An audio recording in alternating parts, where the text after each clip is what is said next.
Hello, everyone. Welcome to the multiplayer panel. My name is David Kim. This is Michael Scipione, and this is Aaron Kirkpatrick. We are a few of the members on the StarCraft 2 multiplayer team. So today, we're going to be talking to you guys about the 2016 major balance design patch. And before we get started, I'd like to point out that we have been working together with our community for the past couple years. So for those of you who have been keeping track of our design processes, design philosophies, and the decisions that we made together with you guys, a lot of the information that we're going to be talking about today will hopefully not be a surprise. But we still wanted to get into this panel so that we can talk to you guys about the cool stuff that are coming, especially to the people who haven't been paying attention, so that you can come back to StarCraft 2 and try out these awesome changes. And speaking of which, if you wanted to get involved in working together on StarCraft 2, we actually have the balance testing queue on the live game. So if you go to Battle.net, click on the multiplayer tab and the testing sub-tab, you can actually queue into it, play some games, and then join in on the discussions. And for the discussions, we have the weekly updates that we do on a weekly basis, as you can see on the other side. So you can join in on these discussions, give us your feedback so that we can work together to make sure that StarCraft 2 is the best game that it can be. So let's get started. The main goal, as many of you already probably know, of StarCraft 2 is stability to promote mastery. And what we mean by this is we want to have a situation in StarCraft 2 where the game isn't changing so much so that players can feel like just like my number of hours that I put into the game and really like hard work, giving the hard work at practicing the game can't be disrupted by major changes that come to the game so often. So that's why we have this goal, because we believe the core fun of StarCraft 2 is really mastering specific parts of the game and then feeling that sense of accomplishment that you get from StarCraft 2 is unlike any other game out there, is what we think. So how do we get there? And we had balance patches and expansions so far. So let's talk a little bit about both of these things. For balance patches, our biggest goal is to make the smallest changes possible. And the reason for that, like we said just now, is to respect the players' time and effort that they put into the game. And we didn't want to make big design changes or big balance changes to kind of disrupt that flow. And therefore, the big stuff we left for expansions. So in expansions, this is where we did the big balance changes and the design changes, and we also introduced new units. And the reason for this is because sometimes small changes aren't enough to solve specific issues. So we needed a place where we make these big changes, and we kind of looked at these as a bit of a soft reset. So players can play with these changes during the off-season, and we can finish tuning and polishing the changes after the expansion launches during the off-season. And when the new ladder season begins, all the ladder players can go back to that fully competitive experience that they're used to.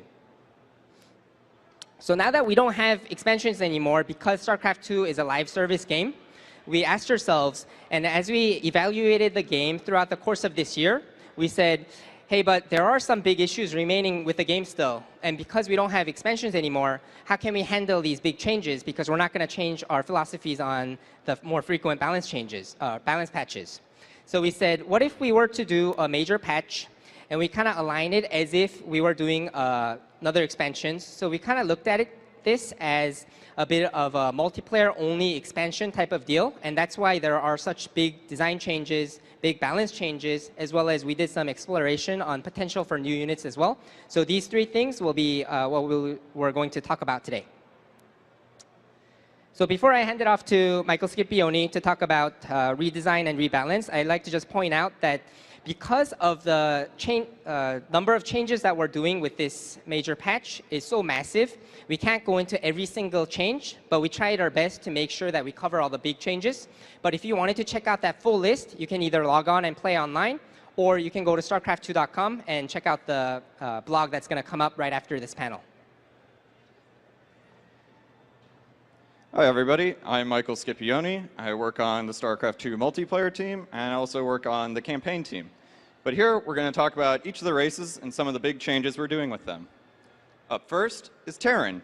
Specifically, we're looking at Terran Mech. Terran Mech serves as a strategic zone control playstyle. This is different than Terran Bio, which is more of a multi-pronged tactical playstyle. So for Terran Mech, we decided to look at what do they have and what preys upon mech. For what they have, we looked at things such as the Cyclone, the Siege Tank, and the Battlecruiser. We also looked at what preys upon mech, especially the relationship between mech and Protoss with the Tempest. So starting things off, we have the Cyclone. On the live version of the game, the Cyclone acts as a sort of assassination tool. You pick your target, you lock on, and it opens fire. And then you need to keep the Cyclone alive by moving around. It is not a frontline fighter, as we see here.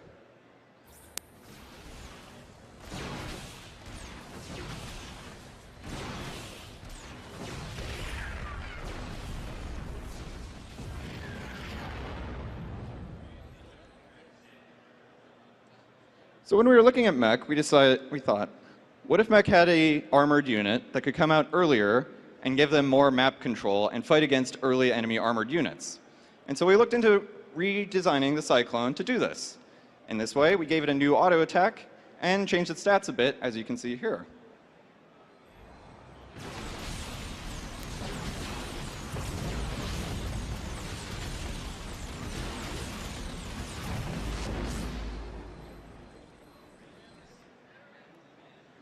The Cyclone actually maintains its lock-on ability for fighting against air units.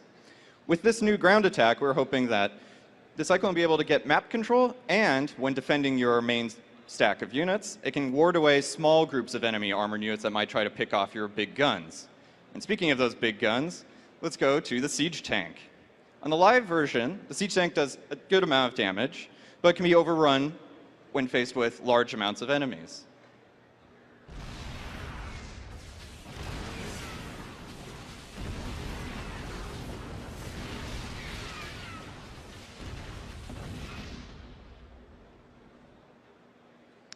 So, since I said we were looking at zone control, we decided to make a change to the tank, and I'll let you see it here.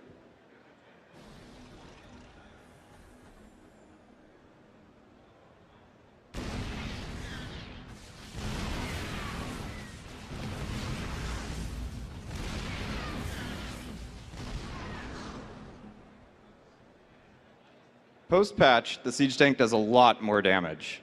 This will make it very dangerous to just walk into an enemy siege tank line if you're unprepared. However, Terran commanders, you have to be careful.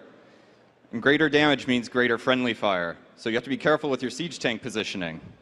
We also, in order to make it more of a zone control style, we removed the medevac pickup ability from the siege tank. So now it's more of a commitment to where you want to siege up and where you want to destroy your enemy. We also looked at the Battlecruiser. And with the Battlecruiser, we looked at its abilities, specifically that right now, Tactical Jump, which allows you to warp anywhere, and Yamato Cannon, which allows you to blast an enemy to pieces, are tied to the same energy. So you have a choice of using one or the other. We made a change where they're now on separate cooldowns, so you choose both.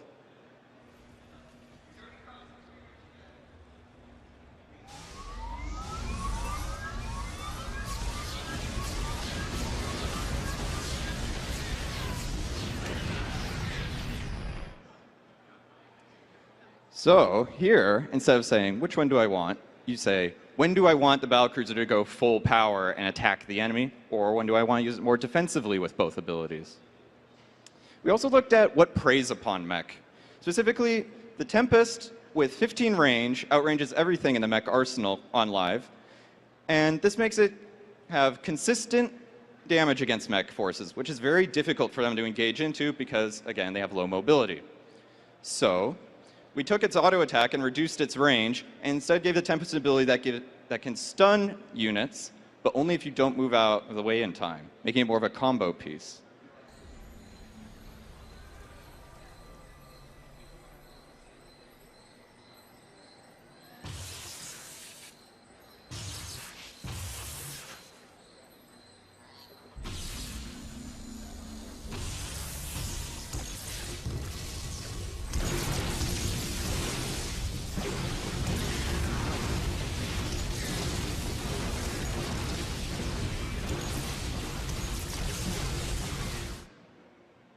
At 8 range, the new Tempest actually has lower ground attack range than the Thor, which should allow for a more interesting back and forth.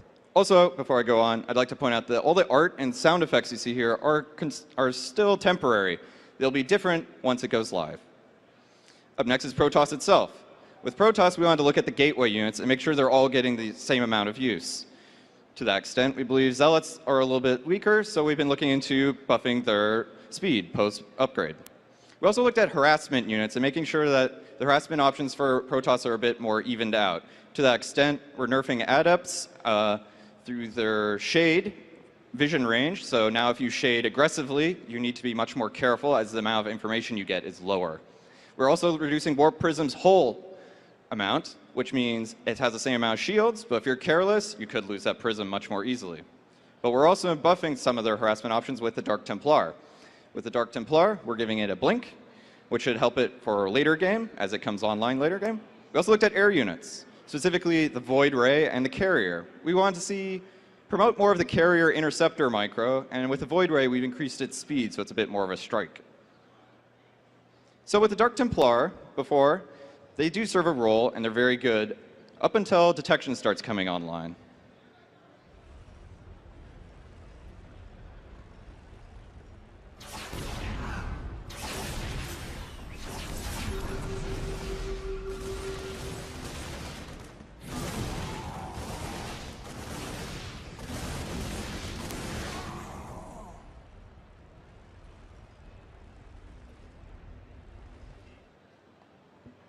So in the patch, we have introduced a late game upgrade off of the Dark Shrine that will give the Dark Templars a blink that is very similar to the Stalker ability, but does give you some vision of which direction it's moving.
Which should allow you to do more characters like this.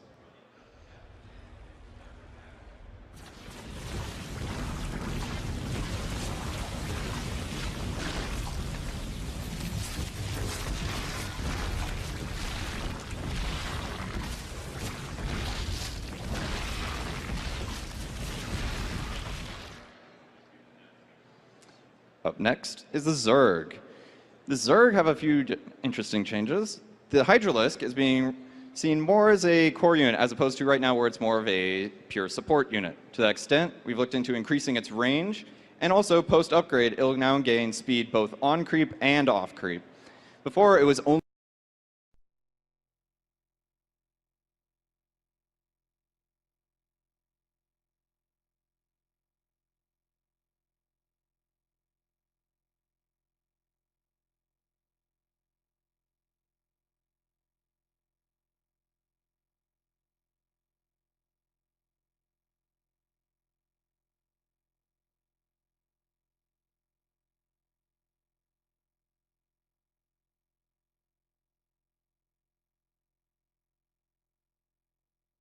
role, we believe its role is correct, but its cost might be too high for what it does. So with the Hydralisk, with that increased speed and increased range, here you can see when a Liberator comes into attack, they now have the ability to attack and kill off the Liberator, whereas before they could not.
which was a good effort, but not quite enough.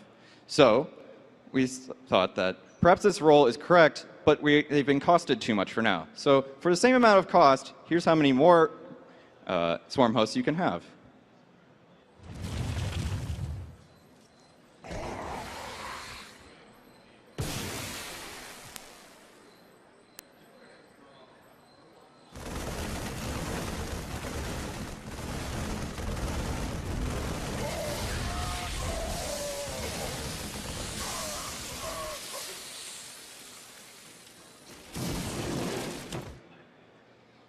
As another little thing that changed with the swarm hosts, we actually increased the swoop range of those locusts by 1. This means that they'll be less vulnerable to anti-aircraft fire and allow more of them to get in range to actually attack their targets. So, up next will be Aaron Kirkpatrick to talk about new unit exploration. Hey, everyone. So, as David mentioned earlier on, we were looking at accomplishing with this major patch a lot of the same things that we do with expansions. In fact, we think of this as sort of a multiplayer-only expansion. And a key part of any expansion is, well, it has been the addition of new units. They act as a focus point for new strategies. They add a lot of excitement to the game. And so this was something that we knew we definitely wanted to take a look at, but ultimately did not end up working out. And so I wanted to go into a little bit what we explored, what we tried, and sort of give you a behind-the-scenes look on why it didn't end up working out, but what did come out of it. So when we started, we were looking at 2 specific areas. There was the Terran and the Zerg to start with, and we knew that with Terran mech being such a big focus, the Goliath could actually be a really good unit to add here. We get requests to see Goliaths from Terran players quite frequently. It's a very beloved unit from StarCraft 1, and so this seemed like a great opportunity to explore adding it, seeing how well it can round out the mech arsenal. On the other side of things, for Zerg, we were really just looking for anything that Zerg was missing. We didn't have anything in particular in mind, but we were thinking that maybe there's some role that isn't being filled or some cool tech option that we haven't thought of. We've often come up with units like that in the past, so we wanted to make sure we were being thorough and really take a look at the Zerg race and all other races as thoroughly as we can. So on the Goliath side, we knew we couldn't just take the unit from StarCraft 1, bring it over into StarCraft 2, and everything would be fine. There's a lot of new threats that Goliaths would have to deal with that weren't there. For example, Void Rays are a very strong anti-armored unit. There was nothing really comparable in StarCraft 1, and when we played with it in games, we found that Void Rays would actually just wipe them out very quickly, especially if you had a small number of Goliaths. Also, Mutalisks, although used quite heavily in StarCraft 1, couldn't be grouped up in the same numbers as we often see them in SC2. StarCraft 2 Zerg player will sometimes bring out like 20, maybe even 40 Mutalisks, which really is capable of focusing down small numbers of Goliaths that you're trying to react to harassment with, and it just didn't feel very effective. So when we were looking at what could we do to bring the Goliath up to par, we were thinking about some of the weaknesses that it had here, like AoE would be really good. In order to deal with some 40 Mutalisks, having splash damage would be really effective. However, that's already what the Thor does. It does that job pretty well. In fact, it's even more mech-like when it does it. It's not very mobile. You have to really carefully position it. It matches that kind of gameplay we have. And so we were thinking maybe that isn't right. But the Goliath had always been a long-ranged unit, so maybe we could go down that direction. But when we tried that, we found that the Goliath was really acting just as sort of a mech marine in these matchups. You were doing a lot of stutter stepping, you were taking groups of them around and just using them as more of a general all-purpose unit, and we were losing some of that positional feel that we feel defines mech. So we said maybe anti-air isn't the way to go. Maybe it can be a capable anti-air unit, but it's going to have a lot more anti-ground power. We had noticed that mech has a hard time claiming map control against other races, so we thought maybe we can do something there, but taking care not to make it feel, again, more like just a mech marine. So we were looking at a fast attack speed unit that isn't really used for stutter stepping so much, and was also targeted more on the armored side of things, since the Hellion already deals pretty well at anti-light map control. Now, while we were thinking about that, we also realized, you know, this doesn't really feel like a Goliath at all anymore. It's this unit that's being used for, you know, skirmishes, harassment, mostly anti-ground usage. So rather than just bringing back the Goliath for the sake of it, we were looking at other units like the Cyclone, which weren't being used as much as we'd like to see them, and we thought it could really use a revamp rather than just putting in a unit for the sake of having something new.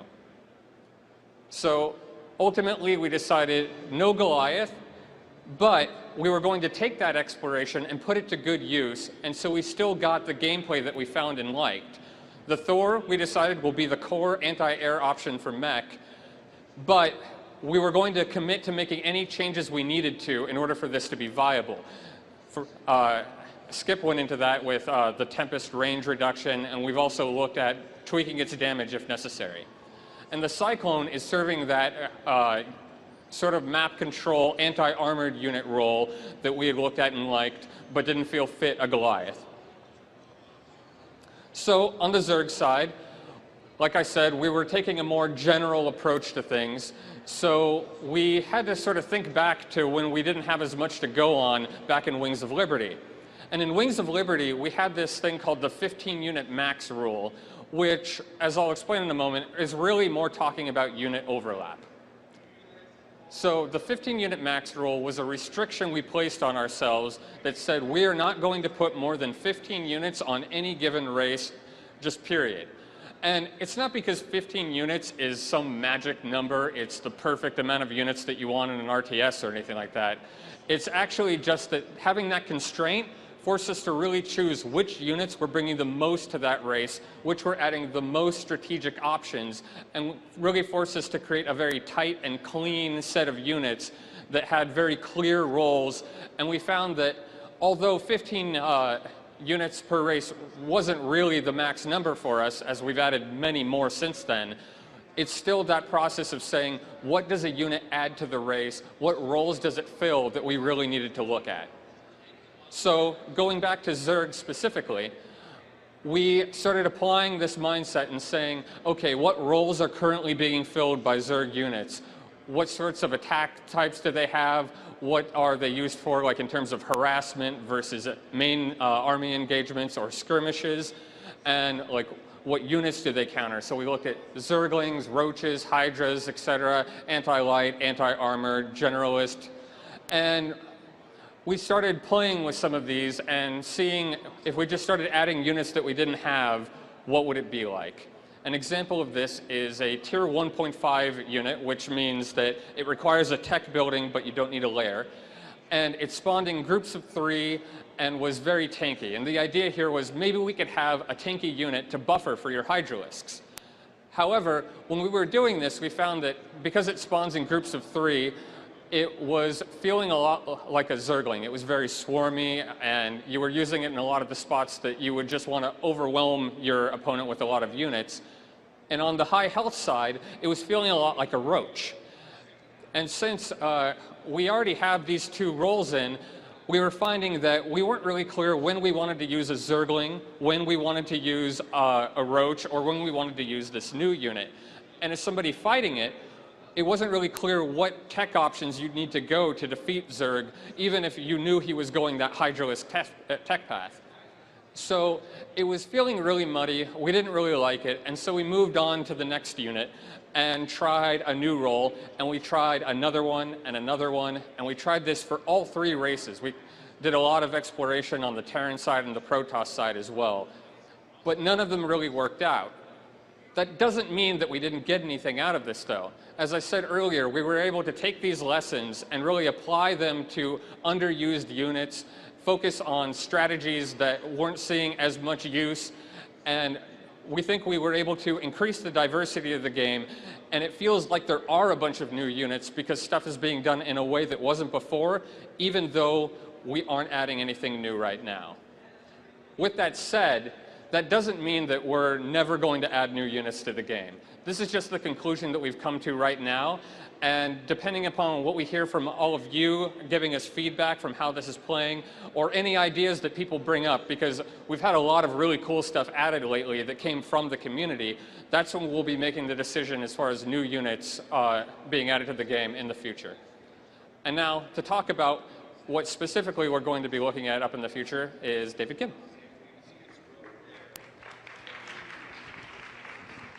Hey, so we're going to get into the Q&A section of the panel very soon. So if you guys can start lining up on, I think it's the left side, for questions, that would be great. And as you guys do that, I want to talk about what's next for us. And the answer to this question, I think, is a lot simpler than you might expect, because last year we had BlizzCon soon after Legacy of the Void released. And then we had the off season to really focus down on polishing and balance testing the changes that just came out to get ready for the new season this year. So because right after this BlizzCon, we're thinking maybe in a couple weeks, we're going to release this to the live game. So it's going to be the same thing. We're going to have to focus heavily on playtesting these changes on the ladder, tuning and polishing these changes so that we're ready for next year. And next year, it's going to be similar as this year as well. Throughout the first half of next year, we're going to have to really make sure that these changes were really good for the game. Are there any more big changes that are needed to the game, or is it just more focusing down on small changes? These are the questions that we're going to have to answer. And depending on the answer to these questions, the second half of next year will go potentially go quite similarly, or it'll go differently. But we won't know until we get to that point. So that's what's next for us. So let's continue working together so that we can make StarCraft 2 really awesome next year as well.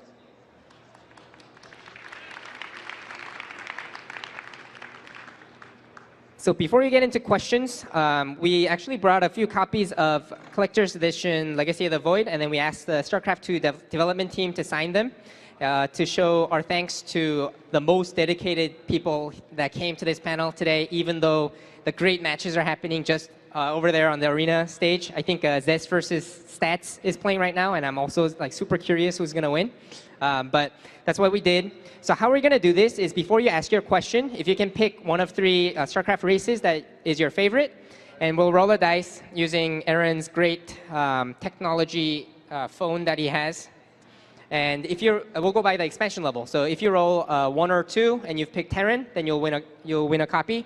If you roll 3 or 4 and you've picked Zerg, then you'll win a copy that way. And 5 and 6 for Protoss. Thanks.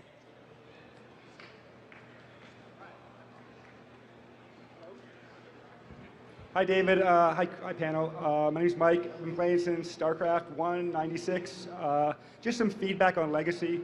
The Ultralisk, it cripples Terran so much. None of my friends can really keep up when we play now, so my feedback is that watching an Ultra gut like 30 Marines just makes my heart bleed. And I'm really happy to see mech being viable, but I really hope you keep flying tanks in. I can't unsee it.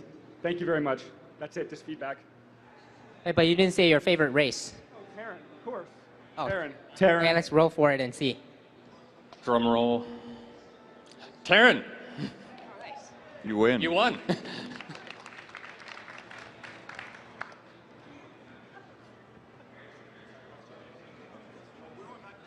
And speaking of winning as Terran, I would also mention that we have already talked about, and in fact, we're going to roll out changes to the Ultralisk coming up with the new changes soon, where the Ultralisk will have one less armor point after the upgrade, which, although it sounds kind of minor, is actually a pretty huge deal when dealing with Marines.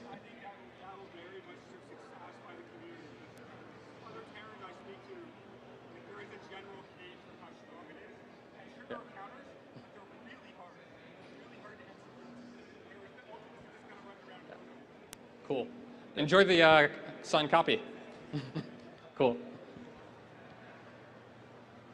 You mentioned the Cyclone is going to have a different attack for air and ground. How will that prioritize with a unit like the Colossus that's both air and ground for attacks?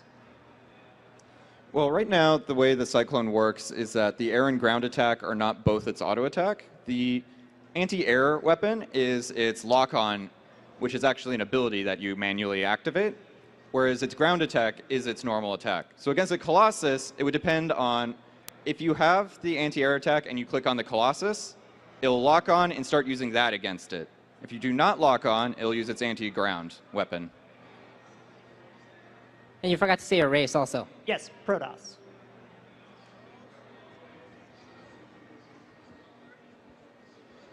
Terran. My phone is biased. It was made by Terrans.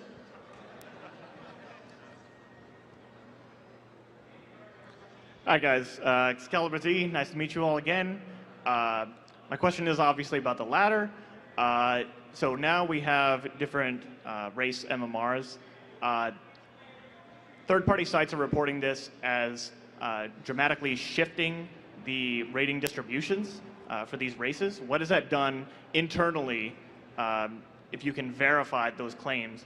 And do you think that it was a mistake to bootstrap new race MMRs from the existing rating that a player has, as opposed to starting them fresh? Yeah, I think you're talking about the post that just came up like a couple days ago, I think. So we haven't had a chance to look into it too deeply yet because we were so busy planning for BlizzCon. But it's something that's at the top of our list to talk to our online team about it. And it is very interesting because when we saw that graph too, it was like, oh, well, like what's going on here? And then I think the top comment said the reason, which makes total sense. So we'll definitely look into it. Favorite race, Terran, by the way. Okay. Terran. I I think Aaron really loves Terran.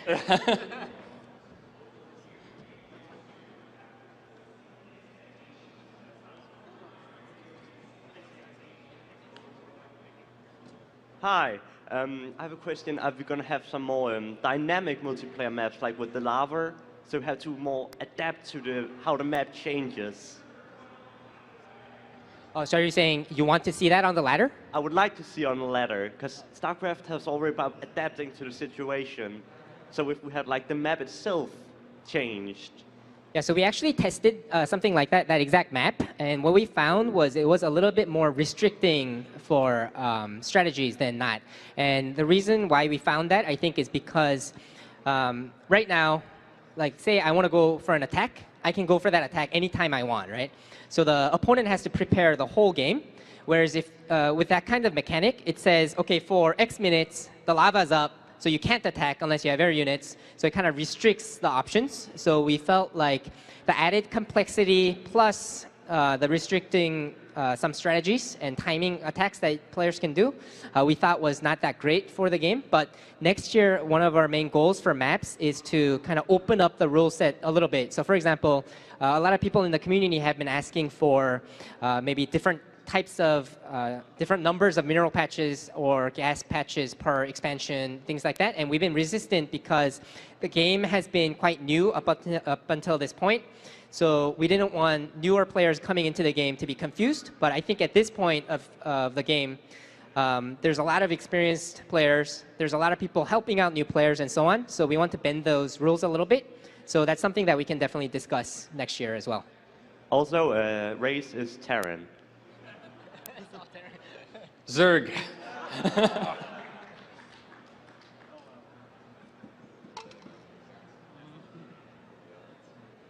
Hey guys, so first favorite race is Protoss, and my question is, have you tried these 3 different units? So I've seen this come up like a few times. I've seen it on Team Liquid. Someone suggested an AA Robo unit for the Protoss, caster unit for an energy caster unit for the Terran at the factory, and some long range, I don't know, some long range air unit, air-to-air unit. Are those things that you've tried? Or have there been other units as well like this? Yeah, I think we've tried various versions of those things. Like, for example, the last thing that you said, we tried this like bomber type of unit where you launch this fighter out to a target location. You can't really control it. So it goes, does its thing, comes back. And if you're able to save it, then it can go again. Versus if the other guy killed it, then you have to build it again. So that was the counterplay. But it didn't really work out because it didn't really feel like a StarCraft unit because like I think the fun thing about StarCraft is you can really have that full control of each unit, right? Yeah. So. And I remember not too long ago, we were actually taking a big look at what we could do in terms of anti-air with the robo, like exploring what that would add to the game. And I mean, we got really out there at sometimes. We added a unit at one point that would actually change the attack plane that robotics units would attack. So like while it activated, now your colossi are shooting air, and it would murder Mutalisks. But we found that it wasn't really improving the game because robo units are really strong at what they do, and making them more versatile was taking away from it. And we found that that was true even if we added a more versatile robo unit. That part of what makes robo so good is that commitment to specific strategies. Let me. Thanks. You said Protoss? Yeah. Protoss. Yes. So I guess that's it. That was the last copy.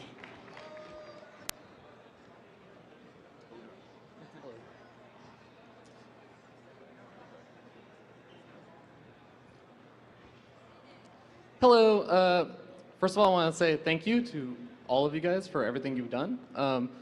My question was about Archon mode. So I think Archon mode, a lot of people had a lot of really high expectations for how it was going to go, especially going into Legacy of the Void, but we haven't really seen as much participation. Were you guys ever considering opening it up to be allowed to queue up for Archon mode without a partner, so auto matchmaking? I know there's a lot of hesitation against it, but I think that's something that may help it out a little bit. Yeah, so first, we want to also thank you for making so much great content for all the StarCraft 2 players within the community. That's pretty awesome to see every time you post one of your posts.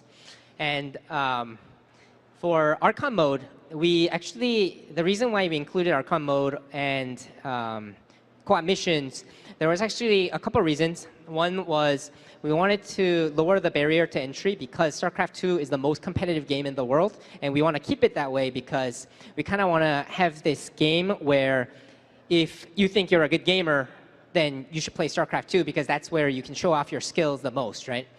But at the same time, we still wanted new players coming in. That's why we included these two modes. And the secondary reason for Archon mode was, say I have a friend and he's kind of intimidated by StarCraft 2. I can bring him in Archon mode and show him exactly how to play. And in terms of how it turned out just as well as the bigger team play modes, but it didn't replace 1v1 or anything like that. But I think that's still a great place because it is a good entry point. It is still a good coaching tool and so on. And 1v1, we believe, is the core game for the PvP mode of StarCraft 2. Thank you.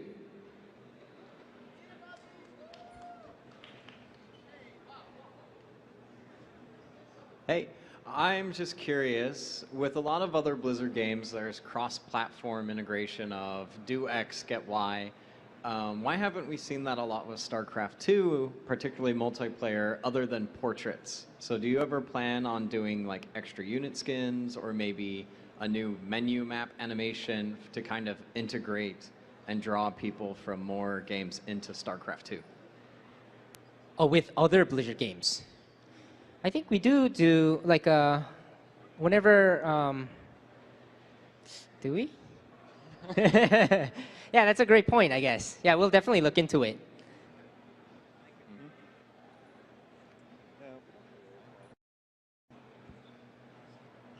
Hi, how's it going? Hi.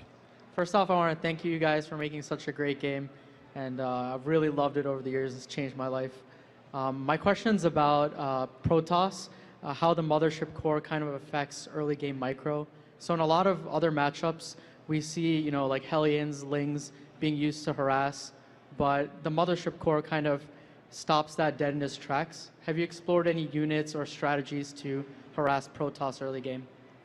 So what I would actually bring up is that although this is feedback that we hear, like not too long ago, I was actually just watching a PvZ where there were a lot of Lings doing a lot of damage despite the mothership core even activating photon overcharge a lot. So we don't think it's quite as extreme as some people might think. I know that it can feel really oppressive playing against it sometimes, but we think that it's actually in a pretty good place right now. But that doesn't mean that we haven't been looking at other options for early game defense or early game harassment on the Protoss side. We just haven't found anything that puts the game in a better state right now. Also, with the new Cyclone change with its anti-armored auto attack, actually makes it very strong versus structures, which is what the Mothership Core is going to be overcharging. And also, because it has its anti-air lock-on, Mothership Cores have to be very careful about where they position.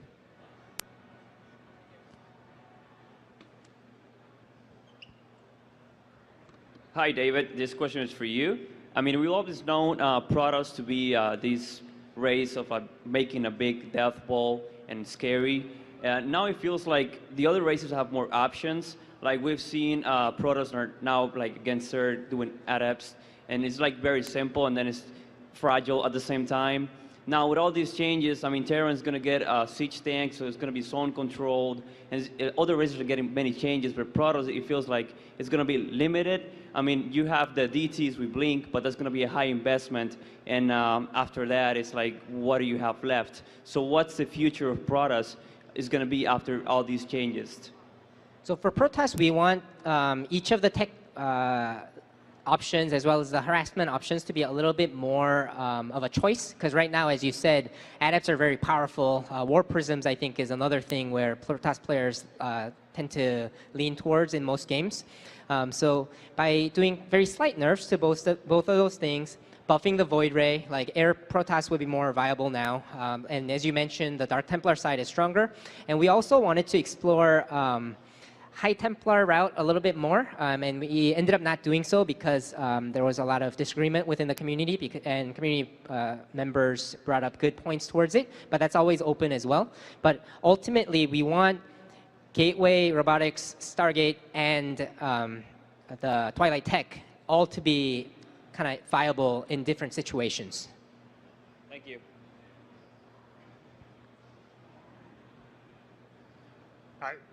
When the game launched, the player experience was single player into multiplayer. Now with all the added game modes, how do you see a new player experiencing the game? I think I mean, there's multiple ways, and I wouldn't call any of them wrong. Like if people want to jump straight into multiplayer, that's great. But with the addition of co-op, I think the most natural transition is to go from campaign into co-op, play with some friends, get used to playing online with other people, and then maybe transition into practicing against the AI a little bit, and then diving into the latter. I know a couple of people who have actually tried out the game since Void doing that, and they found it to be pretty natural. Hello? Oh, cool. Hello. So my question is in regards to the MMR per race, which is really cool. But I'm finding that when you're in the loading screen for a ranked game, it's showing your highest rank, highest league. So I could be a diamond Zerg and they see the diamond, but I'm Protoss, and it's very deceiving. If I'm like a silver and it's showing that I'm diamond, I'm wondering if that's on purpose or what the reasoning might be behind that, if it can show the current one. Yeah, initially we put that so that we show you the highest potential of the player, but I think that's great feedback, and we definitely want to explore maybe splitting that out, and then for team games, maybe showing the team-specific one, all that stuff. So we'll definitely discuss that one and try to do something if we can.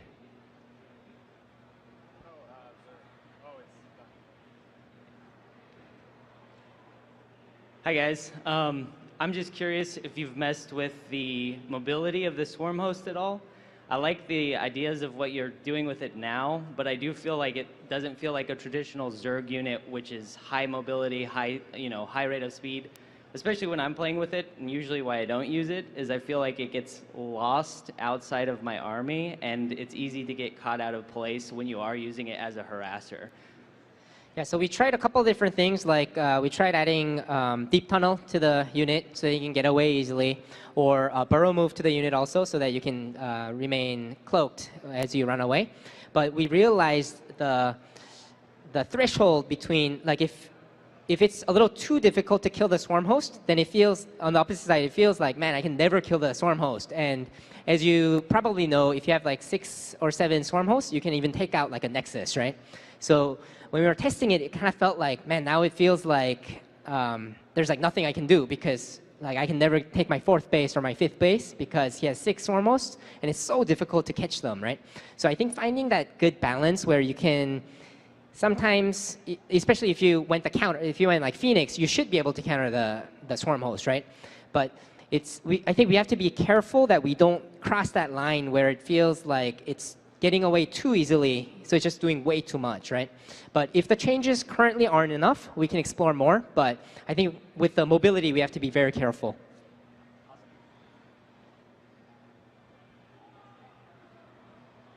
Hello. I would like to talk a couple questions. First one is about new players in general and how they feel very intimidated and kind of tying it in with third-party sites and stuff like that. I think one of the most important things and one of the issues that a lot of players have with 1v1 is it's really win or lose, but there's no one to tell them what they did wrong. There's no one to help them improve. There are sites like SC2 Replay Stats as a replay aggregator, stuff like that. Is there any plan to improve maybe the score screen or give options for a player to go more in depth into like, well, I could get supply blocked a little bit less next game and then maybe get some sort of achievement for achieving a certain level of that, as opposed to just, I lost 4 times in a row, even though I got supply blocked 30% less, it feels like I'm just losing every game and I don't want to play anymore. Do you have any plans for advancing in that or better training or improvement options in general? Community collaboration is something we've had a big focus on lately, and in fact, we've been talking about improving community tools inside of the game a lot recently, but that actually isn't one that's come up, and I think that's a great suggestion, so thanks. And popular streamers like yourself can also help out new players, right? I try, but that's something I get a lot is, how do I improve? It's like, well, spend your money. What does that mean? Yeah, sure. A lot of players have that, but the second one is, I know you've gone a little bit into detail about it, and with the new map pool for the balance test, you're going with a set of older maps. Do you have any sort of guidelines or testing for map makers or custom maps coming up in 2017? Historically, we have had some guidelines and such. We did a blog post about it before the last big map contest we did about like, here's some kind of doodads, don't put a whole bunch of them, don't do a ton of water effects, because we all have to make sure the game runs on lots of platforms, including very old ones. I suppose we can look into it again when it's coming up for when we're looking to do more community maps once again, as sort of like a refresher of like, here's some base rules, here's some kind of like things we're looking for. Here's some optimization tricks you can do.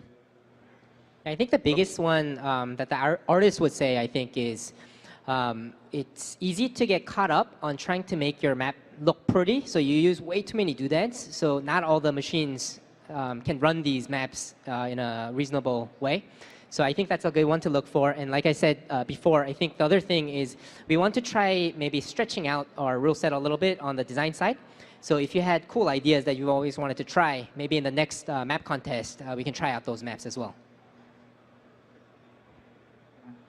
So maybe having a larger, have you ever considered having a larger map pool with more vetoes to maybe have a little bit more variety? That one's difficult, especially because we try to tie the tournament maps with the ladder maps as well, and we don't want to create such a more difficult situation for players trying to play in tournaments and prepare for tournaments and so on. So we think right now the 7 maps with 3 vetoes is the right number, but it is open for discussion as well.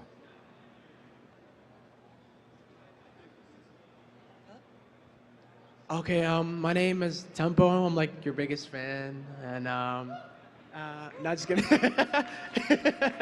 But my question is in relation to these major patches, right? I was wondering if your purpose is to kind of shake things up at the end of or every season, or like WCS season, like after BlizzCon, whether the goal is to actually shake things up, or are you trying to maybe do them every once in a while, not necessarily only after the season? Yeah, so our ultimate goal for StarCraft 2 is to be in a place where the game isn't changing so drastically, so players can really focus down on every single aspect of StarCraft 2. That's our ultimate goal.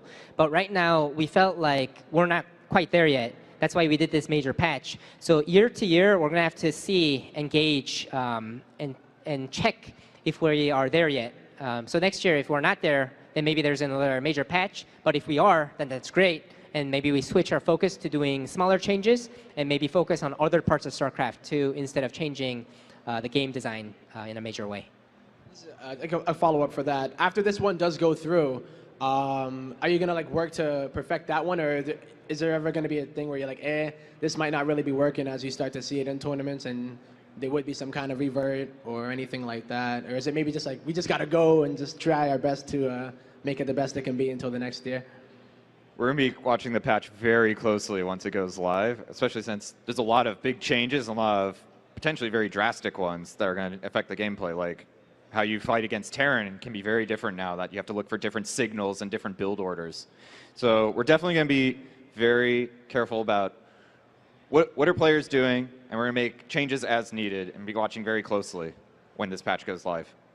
And like Total Biscuit's doing the show matches on the test map very soon, I think, maybe 6 o'clock today. So like when we were talking to him about it this morning, I was kind of saying, I kind of wish there are some broken things that get found so that we can fix those things, whether it's a full revert or a balance change or a design change, because it'd be great to find these problems right now and then fix them before they go live, right? All right, thanks. Cool. Thanks, guys. Thanks. Thank you for attending the StarCraft 2 multiplayer.